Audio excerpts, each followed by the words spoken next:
स्वर्गीय आबासाहेबांचे आणि या राज्याचे मुख्यमंत्री सन्माननीय देवेंद्रजी फडणवीस साहेबांचे खूप चांगले जवळकीचे संबंध होते आणि त्या कारणाने त्यांचा आशीर्वाद माझ्यावरती कायम असतो आणि ते नेहमी सतत मदत करतात. मागच्या 5 वर्षामध्ये शिरबावी सारखी MGPची योजना बंद पडली होती.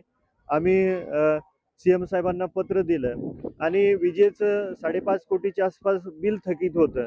पण स्वर्गीय आबासाहेबांचे आणि देवेंद्र फडणवीस साहेबांचे खूप चांगले संबंध असल्या कारणाने देवेंद्रजींनी तात्काळ त्याला मंजुरी दिली आणि सरकारने ते आमचं लाईट बिल माफ केलं आणि परत आता पूर्ववत शिरबावीची MGPची योजना चालू आहे. शिरबावी आणि 81 गावची ती पिण्याच्या पाण्याची योजना आहे महाराष्ट्र प्राधिकरणाची आणि आज तालुक्यामध्ये पाऊस पडला नाही. या भागात आपल्या या भागामध्ये पावसाचं प्रमाण कमी आहे. तरी सुद्धा शेतीला पाणी मिळते. आज मान नदीला पाणी आलेलं आहे. भविष्यात कोरडा नदीला पाणी येईल.